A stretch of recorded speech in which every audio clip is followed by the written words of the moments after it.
On applaudit par habitude, pour manifester son respect ou son enthousiasme. C'est un geste universel, naturel, presque inné.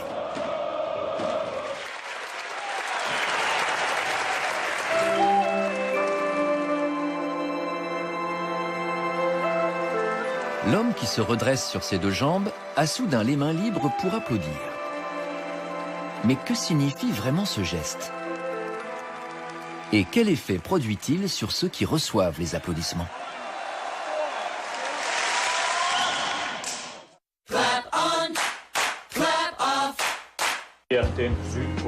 Applaudir, c'est approuver. On applaudit dans des situations très variées. Quand on franchit la ligne invisible du cercle polaire, qu'on fête la clôture de l'année boursière, ou qu'on félicite l'heureux acheteur d'un téléphone. Les applaudissements sont le moyen d'expression du groupe, une coutume collective ancestrale. Je dirais que malgré tout, le soleil qui se couche, c'est un petit peu l'image d'une chute. C'est l'image quand même d'un déclin. C'est bien l'image d'une mort. Alors à la fois on est heureux, on a passé un bon moment, on l'applaudit, mais il y a aussi cette satisfaction qui est liée au fait même de la fin de la journée, peut-être la fin de la vie. La salle chaude qui applaudit, c'est équivalent à la protection d'une maman, finalement, à l'amour d'une maman. J'ai souvent honte au moment des applaudissements. Honte d'être applaudi. Mon ex-copine m'a dit un jour, tu fais mal ton travail si tu dois dire, c'est maintenant qu'il faut applaudir. Quand j'ai ce que j'appelle une panne d'amour-propre, je peux très bien vivre sans m'en apercevoir jusqu'à ce que je monte sur scène. C'est là que, tout d'un coup, elle peut remonter à la surface.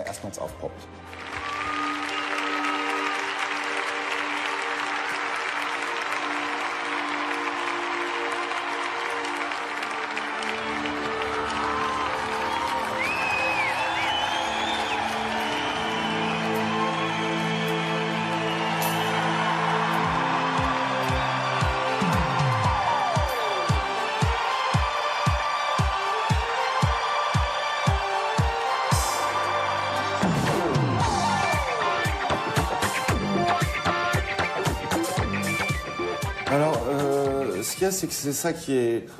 on peut dire vraiment qu'un concert, c'est un mariage, en fait.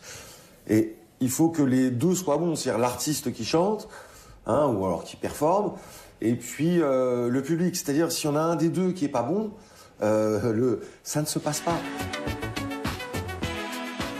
Sébastien Tellier a représenté la France à l'Eurovision 2008. C'est un doux provocateur qui a collaboré avec des stars internationales comme Daft Punk et Sofia Coppola. Si j'avais à faire un concert sans applaudissements, je serais bien embêté parce que justement, pour moi, la récompense de tous mes efforts, ce sont les applaudissements. Au-delà de la billetterie, c'est-à-dire au-delà de l'argent, est-ce qu'on a rempli, il faut que ça claque à la fin. Si l'on part du principe que l'artiste se nourrit des applaudissements, beaucoup plus que de l'argent des spectateurs, les applaudissements seraient alors comme du bon pain, et les spectateurs des boulangers. Et si ces derniers envisageaient de s'abstenir d'applaudir? C'est comme si on allait au restaurant et qu'on ne laissait pas de pourboire. Quand je n'en laisse pas, c'est pour une bonne raison. C'est pareil avec les applaudissements. Si j'ai aimé le spectacle, j'applaudis volontiers, pour montrer aux comédiens que ça m'a plu. Au Schauspielhaus d'Hanovre, on joue Le Prénom, une comédie d'Alexandre de la Patelière et Mathieu Delaporte. Une pièce qu'on donne souvent et qui affiche toujours complet. Chaque représentation fournit un bon exemple d'applaudissements nourris et enthousiastes. Que se passerait-il si le public n'applaudissait pas? Bonsoir mesdames et messieurs, cher public. Ce soir, nous aimerions vous proposer de partager une expérience. Demander au public de ne pas applaudir à la fin de la pièce, soit. Mais va-t-il pouvoir s'abstenir? Alors qu'il ne peut déjà pas retenir ses applaudissements pour approuver notre demande? Et comment vont réagir les comédiens? Génial, cool. Si c'est ça, je m'en vais. D'accord.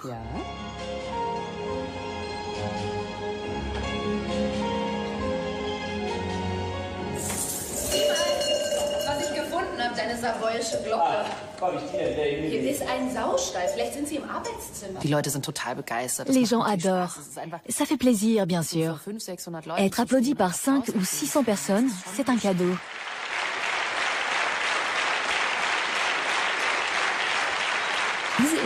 Cette vague d'énergie se forme, monte sur scène et vous emporte. C'est comme une vraie vague qui vous arrive dessus et dans laquelle on peut se jeter. C'est très agréable. À quoi reconnaît-on un bon musicien? Qu'un concert est réussi? Ces questions sont à la base de la réflexion du philosophe Charles Ramond. Mais je crois que mon effort théorique a été de rétablir la continuité entre interprétation et applaudissement. On les sépare. On pense qu'il y a une bonne interprétation et ensuite qu'elle est applaudie ou n'est pas applaudie. Mais je pense qu'en réalité, le lien est beaucoup plus fort. L'artiste est là pour déclencher un certain phénomène social. Ce phénomène social, c'est celui des applaudissements, c'est-à-dire celui de la naissance d'une collectivité, d'un groupe humain. Et en ce sens, il est une espèce de prêtre ou d'une espèce de sacrificateur, ou une espèce d'intermédiaire ou de mage qui aide la société à exister comme une société. Et en ce sens, cette fonction d'obtenir des applaudissements, c'est comme faire naître la société. C'est une fonction fondamentale. En d'autres termes, le public n'applaudit pas pour les artistes, mais pour lui-même. Les applaudissements seraient ainsi le ciment de la société. À l'Institut Max Planck d'anthropologie évolutive à Leipzig, Jan Engelmann s'intéresse aux origines des applaudissements. Naturellement, il est difficile de dater leur apparition. Mais d'après une théorie, applaudir en tant que témoignage d'une approbation a commencé avec les battements rythmiques des mains. C'est un geste caractéristique encore à notre époque. Quand on écoute de la musique, par exemple, on bat des mains en rythme. Ce langage d'avant la parole va devenir une coutume. Mais quelle est sa finalité? Sorti de tout contexte social, applaudir revient simplement à battre des mains. D'autres espèces battent des mains, par exemple les chimpanzés. Mais au cours de son évolution, l'homme a transposé ce geste basique dans un contexte social, dans des situations où l'on veut évaluer autrui. Évaluer autrui collectivement en applaudissant crée du lien et procure un sentiment de sécurité. Applaudir, c'est faire du bruit en groupe. C'est la promesse d'une communauté, cette base fragile de la civilisation.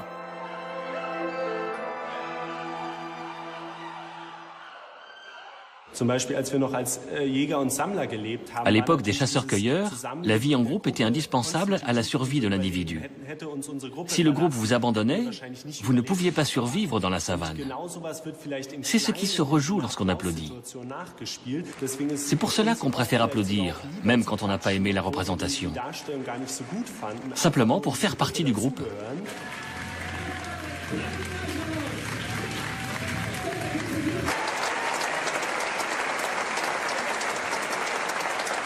Pour pouvoir applaudir, l'être humain a besoin d'hommes et de femmes qui l'enchantent, suscitent le désir et lui offrent un miroir de lui-même.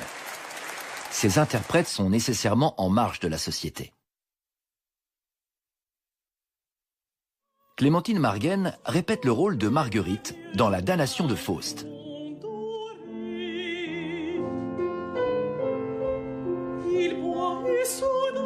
Comme un athlète, entretenir tout son corps, faire du sport, étudier les langues. J'écoute énormément de musique. Quand j'ai un rôle, j'aime écouter par exemple toutes les interprétations qui me sont possibles d'être écoutées pour voir comment telle chanteuse s'est sortie d'une difficulté. Donc oui, c'est pas juste le fait de chanter, être chanteur.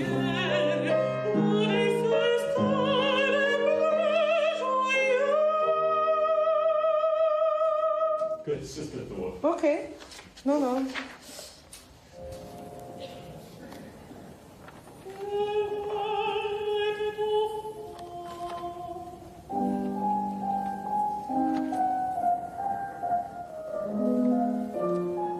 Aujourd'hui, des hommes et des femmes se réunissent pour donner une représentation.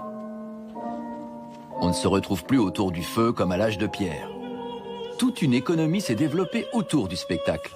On répète, on tâtonne, on crée. Comme au Deutsche Oper à Berlin, Christian Spuck met en scène l'opéra de Berlioz avec un chœur de 120 chanteurs, 5 solistes, 20 danseurs, un orchestre exceptionnel et d'innombrables techniciens en coulisses. Plus de 300 personnes participent au spectacle. Lorsque le théâtre apparaît en Grèce antique, il donne lui-même naissance aux applaudissements. L'acoustique légendaire des amphithéâtres ne sert pas qu'à la compréhension du texte. Elle permet également au public de s'exprimer par des commentaires ou des applaudissements. C'est la bande-son de la démocratie naissante. Plus tard, à Rome, on peut battre des mains en creux, ou à plat, ou en agitant sa toge. Les applaudissements romains ont plusieurs variantes. À leur arrivée au théâtre, les grands sénateurs sont salués par 3 courtes salves d'applaudissements. Au Colisée de Rome, le public qui applaudit décide de la vie ou de la mort des gladiateurs. Les modalités de l'applaudissement changent selon les civilisations. Mais c'est chaque fois un miroir de la société. Les Allemands réputés pour leur discipline applaudissent particulièrement longtemps, par exemple.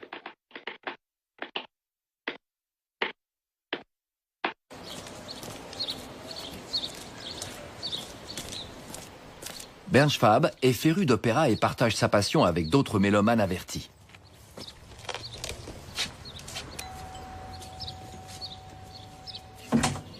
Salut Bernd. Salut Uli. Content de te voir. Applaudir, crier bravo ou huer lors d'une première, ce sont pour moi des formes d'expression du public, une manière d'articuler ce qu'il ressent. Pour parler par métaphore, quand je suis spectateur, je suis à la merci du metteur en scène. Quand j'applaudis, que je crie bravo ou que je hue, je me libère de cette captivité. Je m'émancipe d'une certaine façon.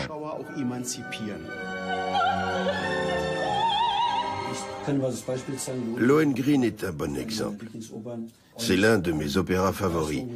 J'ai adoré cette représentation et je l'ai fait immédiatement savoir en criant un bravo tonitruant. Dès que le rideau est tombé. Tu vas voir, on l'entend.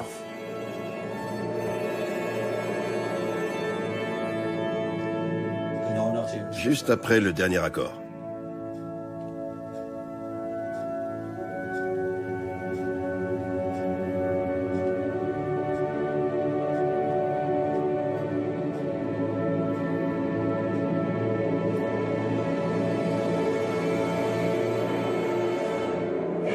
Maintenant. Tu étais le tout premier. Oui, mon temps dure une fraction de seconde. Au XVIIIe et XIXe siècle, on va au théâtre pour passer une soirée en société. Ce qui se passe sur scène est secondaire.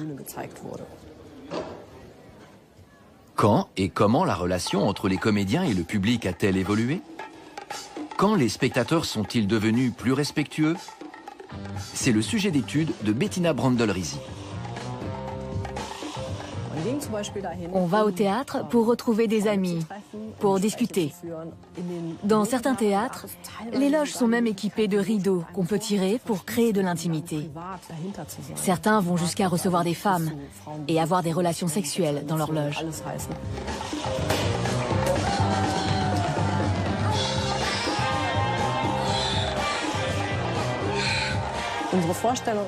Le premier à plonger la salle dans le noir, comme on le fait aujourd'hui, est Richard Wagner, au Festival de Bayreuth de 1876. Assister à un opéra de Wagner à Bayreuth peut devenir une expérience quasi mystique. Le public est censé se concentrer, rien ne doit le distraire. Le moindre toussotement fait grincer des dents. Les rangées de sièges sont comme les bancs d'une cathédrale de la grande musique, et c'est seulement à la fin, au moment des applaudissements, que les spectateurs peuvent se délester de la tension accumulée au cours du spectacle. Attendre avant d'applaudir, c'est caractéristique de Bayreuth. Du coup, le public va exprimer son jugement de manière excessive. Le summum, ce furent les applaudissements légendaires à la fin de la dernière du Crépuscule des Dieux, mise en scène par Patrice Chéreau. Ils ont duré 90 minutes.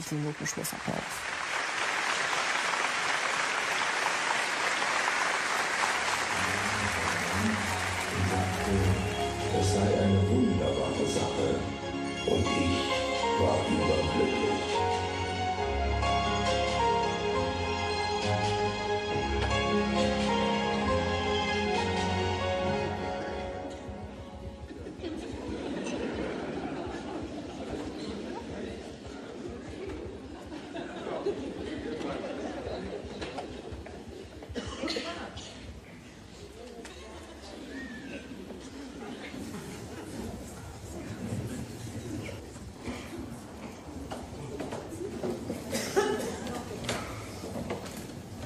Alors, ça fait quoi de ne pas applaudir?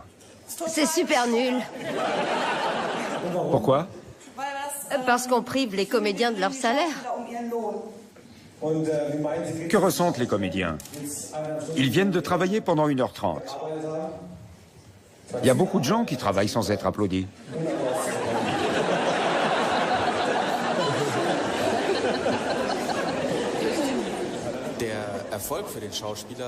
Le succès se mesure aux applaudissements. C'est bête de s'en priver. C'est idiot, on a vu. Tout simplement idiot. Je me sens nue devant le public. C'est moins vrai avec le rituel des applaudissements. Il nous protège. Là, on est dénudés. Eh bien, on reste bloqué, comme suspendu dans l'air.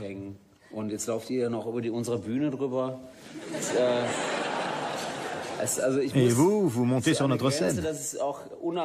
C'est à la limite du désagréable. Vous nous utilisez comme cobayes. Mais les gens sont de notre côté.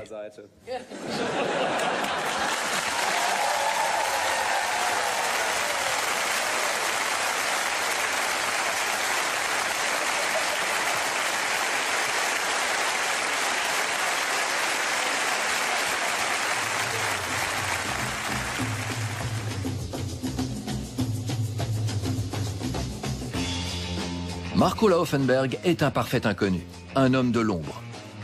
Pourtant, toutes les semaines, il se tient devant des milliers de spectateurs et déclenche leurs applaudissements. C'est son métier. Il est chauffeur de salle.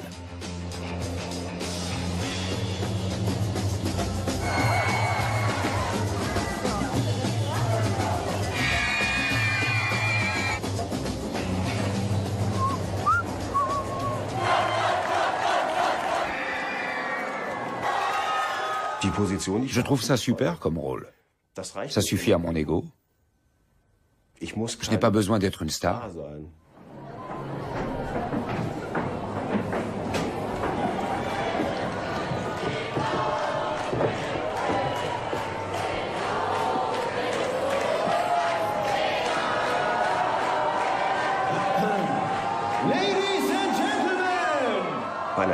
Sur un talk show de fin de soirée, ou une émission classique pour adultes, c'est un peu comme si je faisais la première partie. Sur une émission pour enfants, je suis plutôt un dompteur.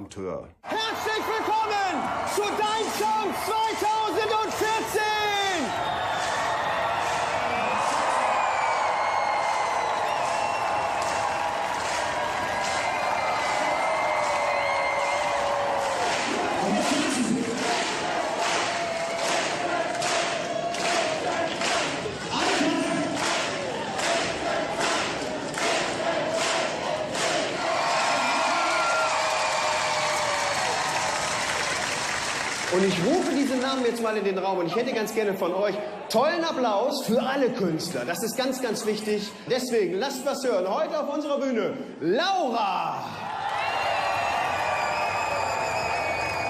Jawohl, und die Transparento. Nochmal, da müsste ich hier, Jule. Die Frau neben dir hat schon wieder nicht mitgemacht. Da musst du ein bisschen aufpassen. Das hat mir nicht gereicht. Wenn du merkst, dass die keine Lust hat, dann machst du so ein bisschen mit dem Ellbogen und sagst Spaßbremse. Je fais la différence entre des applaudissements spontanés et des applaudissements sur commande. Une foule a toujours une dynamique. Si un claqueur donne le rythme, ça s'entend. Moi, je ne fais pas ça. J'aime pas ça. À l'époque, les claqueurs ont fait leur apparition quand l'Opéra de Paris a subi une profonde transformation.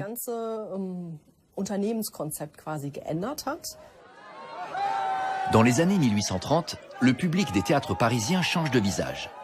Les nobles n'ont plus les moyens d'aller au spectacle. Ils sont remplacés par des bourgeois qui n'ont pas la même instruction.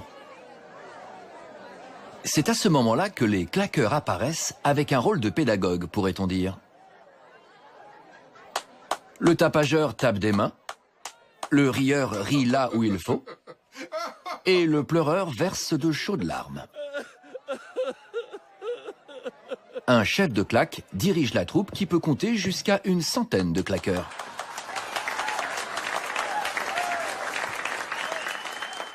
Ce système s'est véritablement institutionnalisé, au point que le chef de claque figure sur la liste des employés de l'Opéra de Paris, avec un salaire parfois supérieur à celui des interprètes.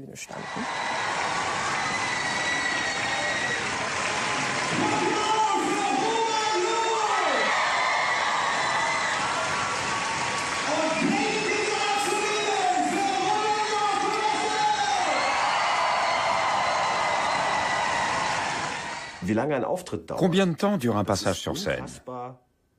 L'arrivée sur le plateau doit s'accompagner d'applaudissements. C'est super important pour la dynamique de l'émission elle-même, mais aussi pour l'invité.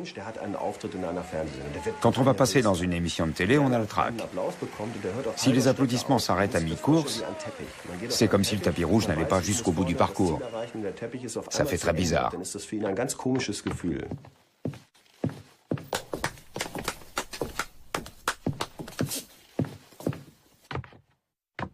Applaudir sert à approuver, mais aussi à maintenir une cohésion. Rhythmisch klatschen kriegst du hin. Vielleicht. Vielleicht. Komm, wir versuchen das mal zusammen. Rhythmisch klatschen. Achtung.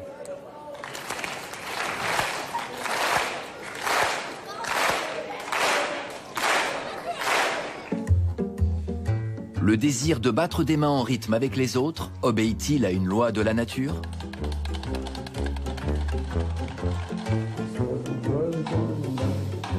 Les choses et les gens n'ont-ils pas tendance à synchroniser leurs mouvements pour faire naître de l'harmonie en lieu et place du chaos ?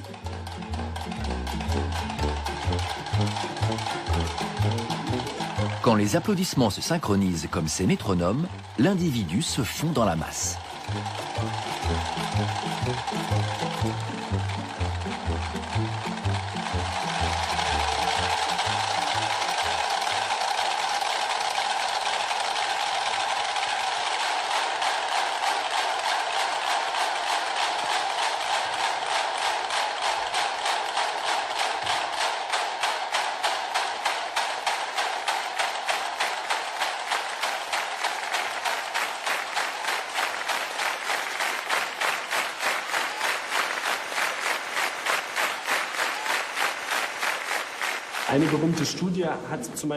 Dans une expérience désormais célèbre, on a fait marcher des sujets en cadence. Ceux qui ont marché en cadence sur 50 mètres ont adopté par la suite un comportement beaucoup plus social envers leurs camarades que les individus qui avaient simplement marché en groupe, mais pas en cadence. Quelque part dans l'oreillette du cœur, une cellule anonyme dirige des milliards d'autres cellules pour qu'ensemble, en cadence, elles fassent battre le cœur.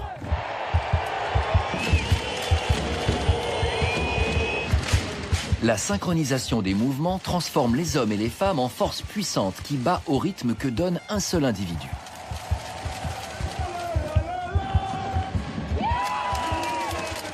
Le sport, c'est du théâtre. La rencontre opposant l'équipe de basket d'Alba Berlin à celle de Bamberg, son éternel rival, est l'un des temps forts de la saison. Alba perdait.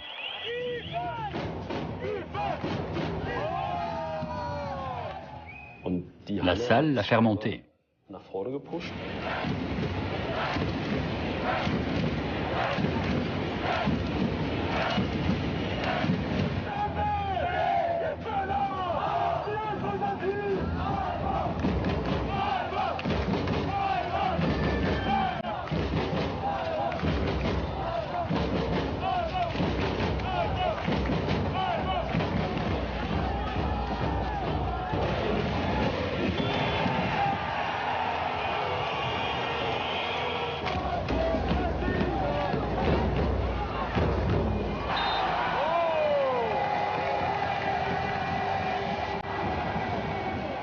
C'est la salle qui lui a permis de remporter le match.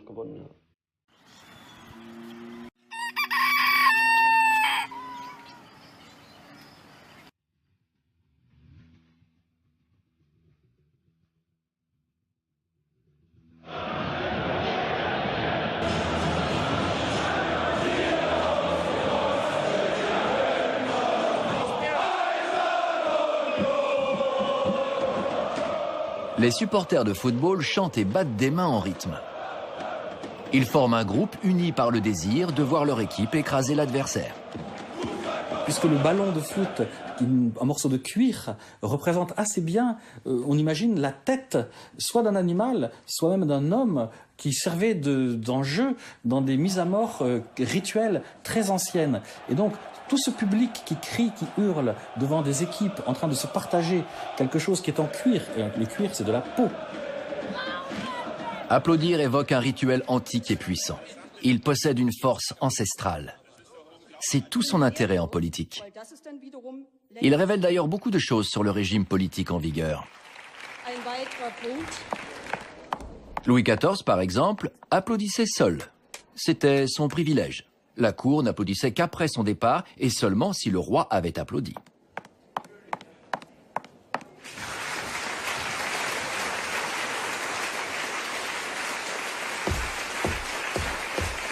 À l'époque stalinienne, tout le monde applaudissait, sauf Staline. Le premier qui s'arrêtait était suspect et risquait la prison. On finit par utiliser une sonnerie pour sonner officiellement la fin des applaudissements.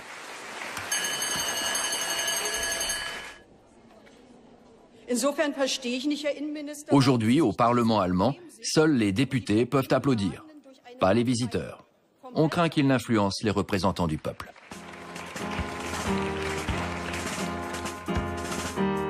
Petra Pau est députée du parti de gauche, Die Linke, depuis 1998.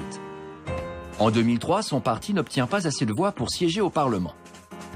Mais elle-même, ainsi que sa collègue Gesine Lötsch, sont élus au scrutin uninominal. C'est une situation peu commune. Les deux femmes se retrouvent seules de leur parti à siéger au Bundestag.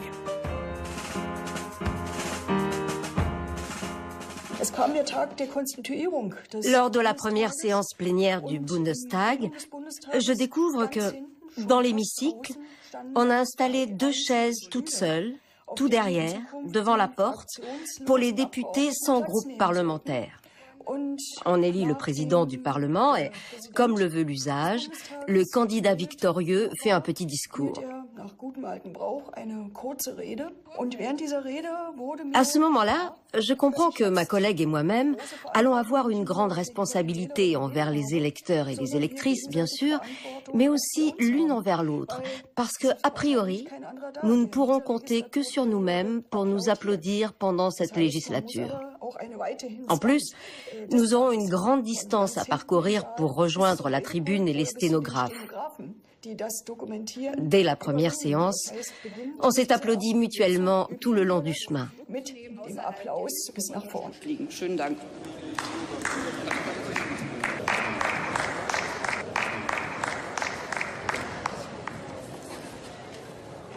Bürgerkriegsflüchtlinge oder Asylsuchende abzuschieben. Auch deshalb werden Gesine Lötsch und ich heute mit Nein stimmen.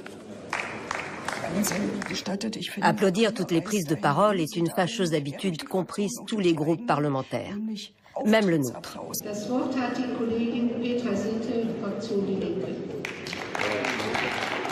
On n'a encore rien dit, rien fait de méritoire, et pourtant on est déjà applaudi par tout son groupe parlementaire, simplement parce qu'on va à la tribune. Les députés devraient arrêter, c'est de la mise en scène. Ça n'a rien à voir avec le débat politique, ni avec une véritable reconnaissance.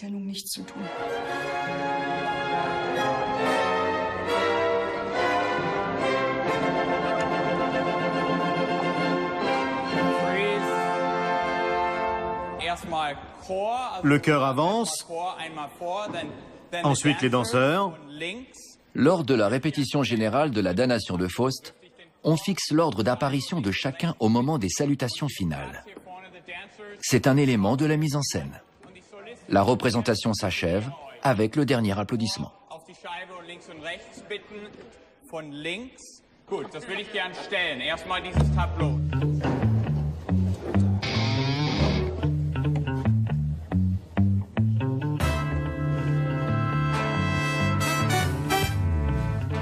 La première de la damnation de Faust aura lieu dans quelques jours. Aujourd'hui, c'est la présentation à la presse. Le metteur en scène et chorégraphe Christian Spuck a le trac.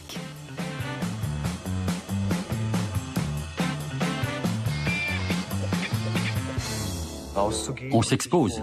On se présente à un public relativement nombreux, étant donné la taille de la salle, et on attend sa réaction spontanée à cette mise en scène qui a demandé beaucoup de travail.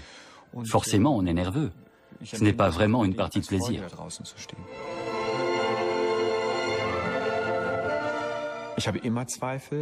Dans mon travail de metteur en scène et de chorégraphe, je doute en permanence. Ça commence dès la première seconde, dès l'instant où je choisis la pièce. Je ne comprends pas pourquoi le metteur en scène est toujours devant, comme un Deus ex machina qui sait tout et dirige tout le monde. Je suis très curieux de voir Clémentine Margaine.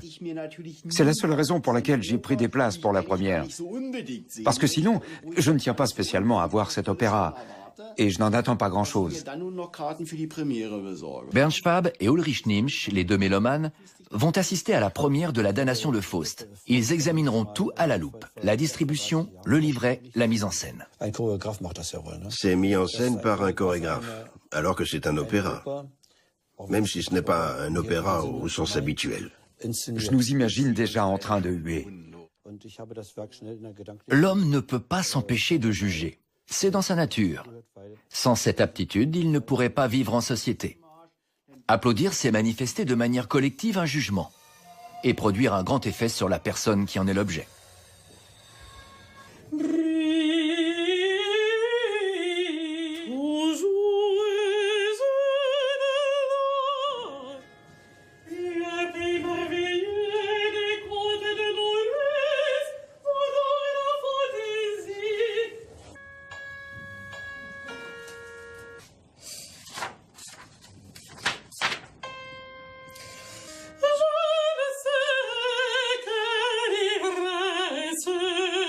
Je sais à la dernière note chanter comment j'ai chanté. Et je veux dire comment j'ai chanté par rapport à ce que je peux donner. Si j'ai été meilleure ou moins bonne qu'en répétition. Et ça, c'est un jugement personnel et que je suis la seule à connaître.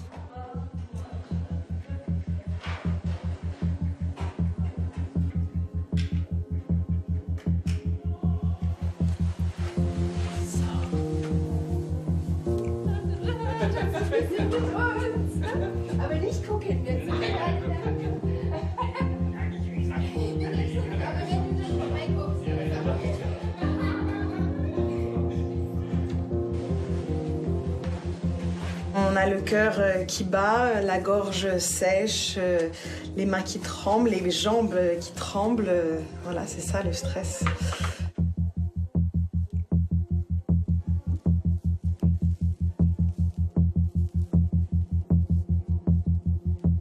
Le jour de la première, chacun gère son trac comme il peut. Certains s'isolent, d'autres préfèrent avoir de la compagnie. Mais tous sentent la peur les gagner.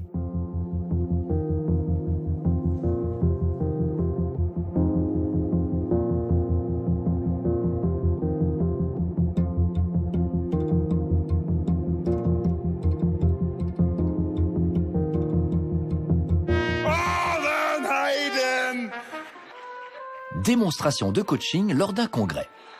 Michael Bonneux aide les musiciens à surmonter le trac.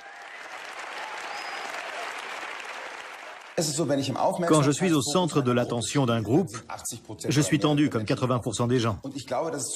Je pense que c'est lié à l'évolution de l'espèce. Il y a 25 000 ans, si je m'étais trouvé au centre de l'attention d'un groupe, devant des inconnus, ça aurait été dangereux. Tu as trouvé ça comment? Ce n'était pas une situation normale. Ah bon? Maintenant, tu vas donner seulement 80% de toi-même. C'est possible? Oui. Fais ça alors. Pour ma petite expérience, j'ai besoin de ce premier passage. Et 80%, ça me suffira.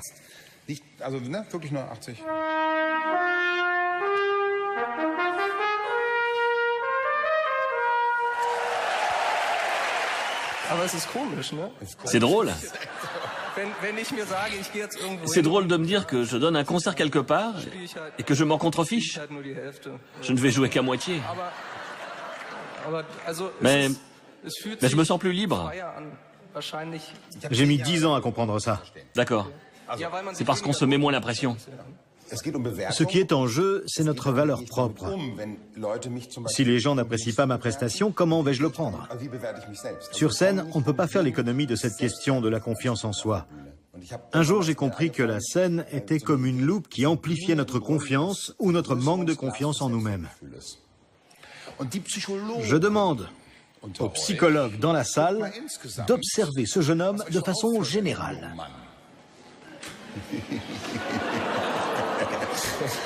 Notez vos remarques, s'il vous plaît. On va les lire après. À vous.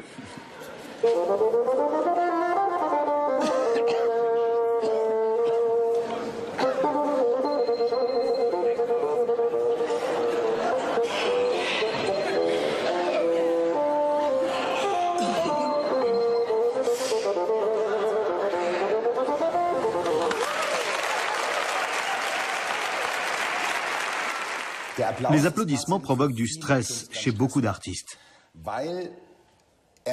Parce qu'ils les placent de nouveau au centre de l'attention, mais d'une autre façon. Ils ne sont plus dans leur rôle d'interprète, de comédien ou de musicien. Mise à nu, démunie. Des failles de la personnalité peuvent apparaître. En applaudissant, on matérialise la zone de transit non réglementée entre la personne et le rôle qu'elle interprète. Je suis dans un état intermédiaire. Je ne suis plus un professionnel parce que je n'ai plus mon instrument de musique. Je redeviens une personne ordinaire. On peut avoir beaucoup de mal à supporter les applaudissements. Si tu regardes les notes de musique et que tu te dis que tu vas les jouer, que ressens-tu? Au secours. Au secours? Se rendre dépendant des applaudissements, c'est très dangereux.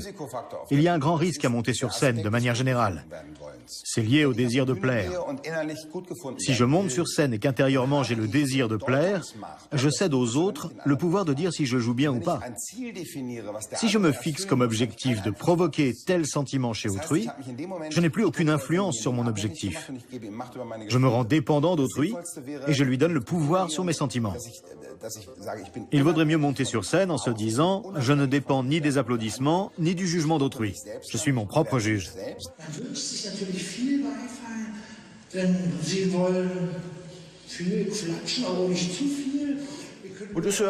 La toute première forme d'autocritique, c'est la durée d'applaudissement que je m'autorise. Si je trouve que la soirée n'était pas géniale, je me dis que 30 secondes, ça suffira bien. Si c'était super, je me donne 50 secondes. C'est comme ça que ça fonctionne, et ça me va bien. Les soirées d'improvisation de Jürgen Kuttner existent depuis 15 ans. Elles sont devenues une institution à la Volksbühne de Berlin. À chaque fois, l'artiste joue avec les mots durant plusieurs heures, sans texte ni souffleur.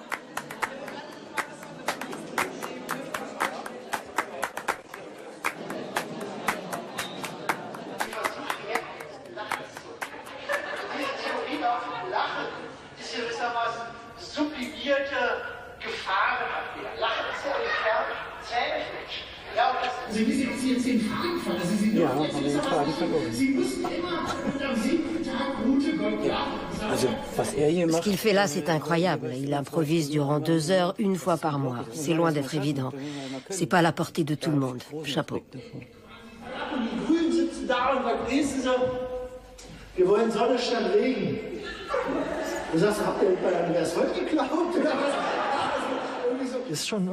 C'est très exigeant d'être tout seul sur scène, sans texte. D'autant que le sujet de la soirée change à chaque fois. Il faut être juste, il faut intéresser les gens. On a peur d'être à côté de la plaque. C'est crevant.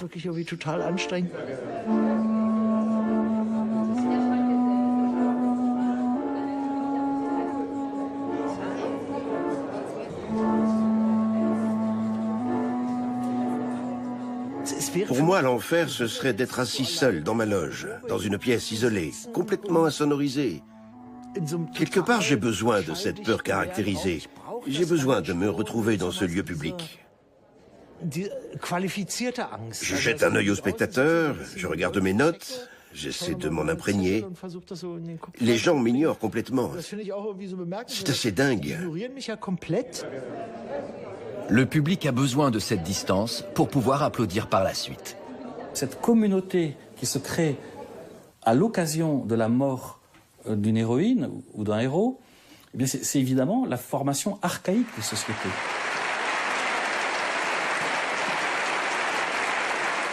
Il faut qu'il y ait par exemple quelqu'un qui est tout seul sur la scène, souvent c'est une femme, c'est-à-dire un être faible.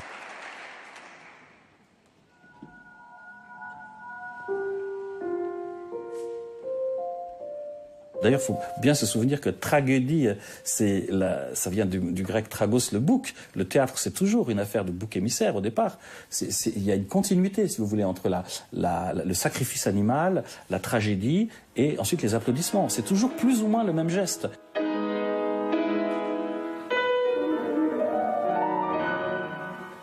C'est-à-dire une foule entière qui se réjouit de la mort ou de l'immobilité de quelqu'un qui est tout seul par rapport à elle, donc qui est en position d'infériorité et de grande faiblesse.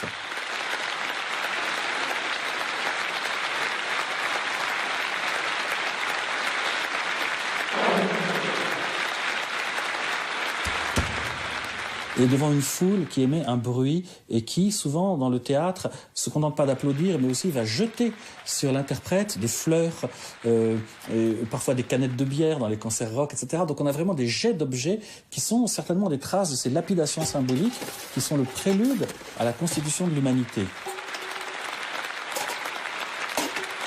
Ich habe sowieso für eine Rede mit jetzt hier noch Sport machen. Das ist mir echt ein bisschen zu viel. 45 Minuten.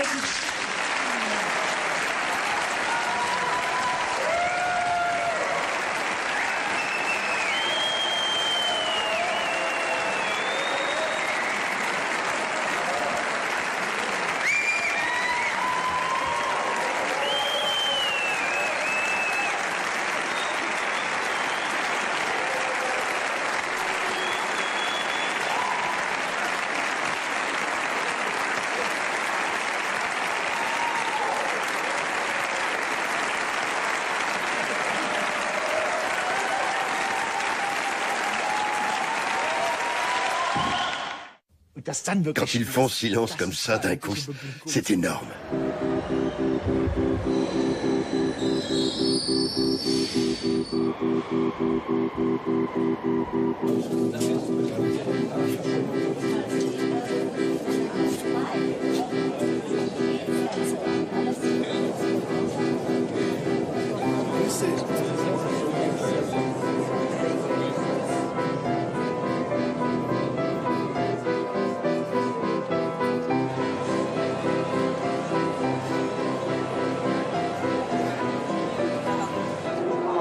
J'ai le sentiment que ça va être passionnant ce soir.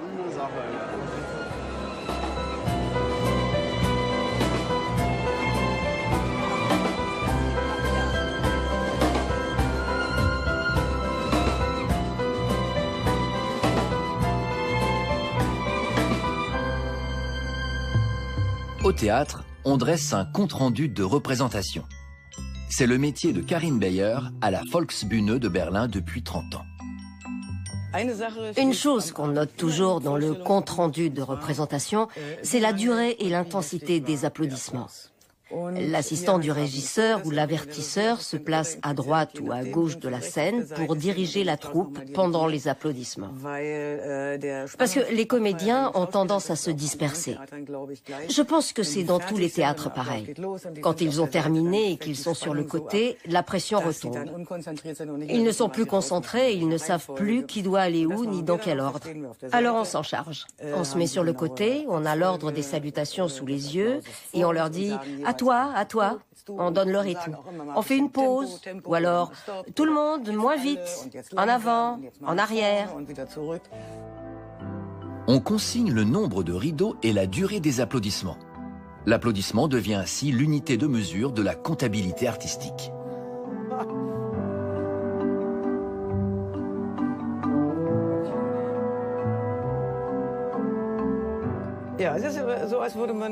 C'est un peu comme si on feuilletait un livre d'or et qu'on se dise « Ah, un tel m'a écrit un mot ». Ou quand on regarde les vieux journaux, plein de souvenirs remontent. Murks den Europäer, par exemple. Ça a été la première mise en scène de Christoph Marthaler chez nous. Ici, on note le numéro de la représentation. C'était la 101e en l'occurrence, le titre, l'heure de début, l'heure de fin, la durée des applaudissements en minutes et le nombre de spectateurs, complet en l'occurrence.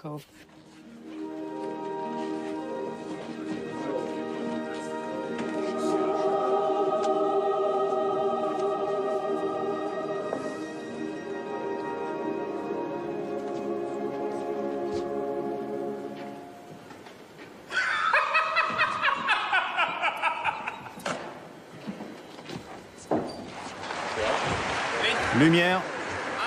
Attention, levée de rideau. Levez le rideau. Rideau. Une fois tout le monde.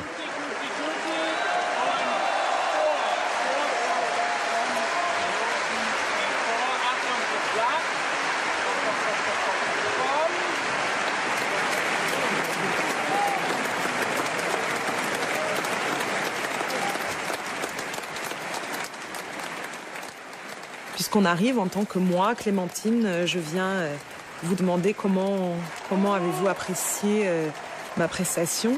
C'est très agréable, c'est très excitant.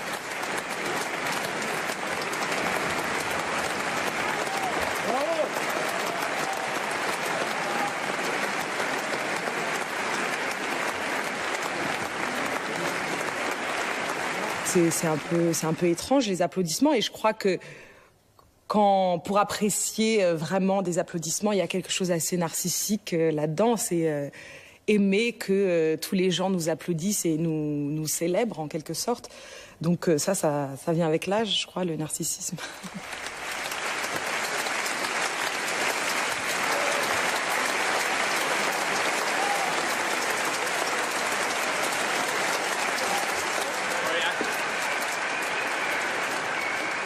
Reculez.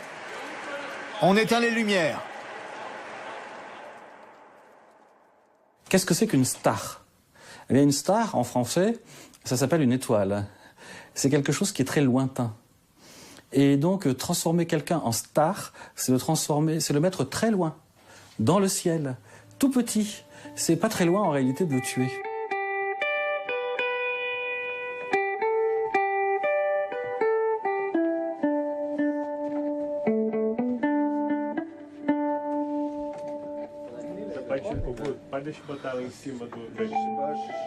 Tout le monde a envie, après le concert, de continuer à passer la soirée avec moi. J'ai envie que les gens me trouvent super sympa, super intelligent, voilà, qui m'adorent, quoi, voilà.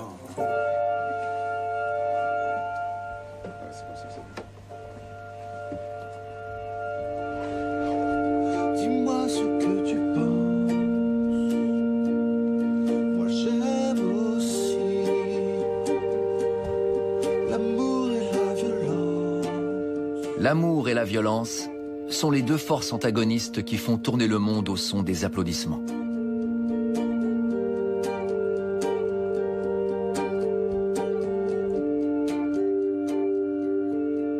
L'homme est une hydre à deux têtes. L'une cherche à se fondre dans la masse et l'autre à sortir du lot. Certains osent braver le danger et se présentent devant la société pour que la foule puisse s'unir et ne faire qu'une.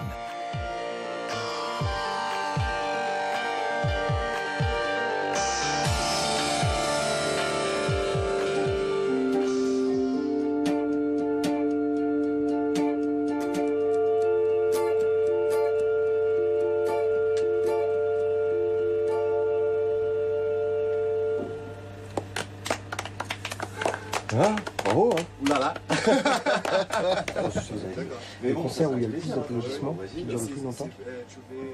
Et c'est pour ça qu'il y a un phénomène de grande proximité, je suis convaincu, entre la starisation et la victimisation.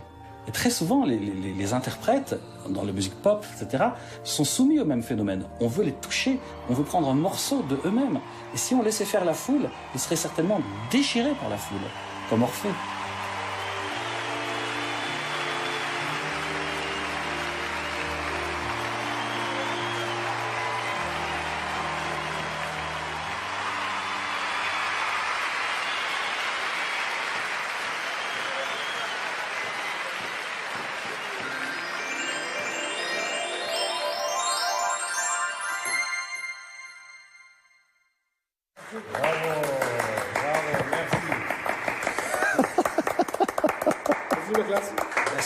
Non, excusez, j'ai pas compris.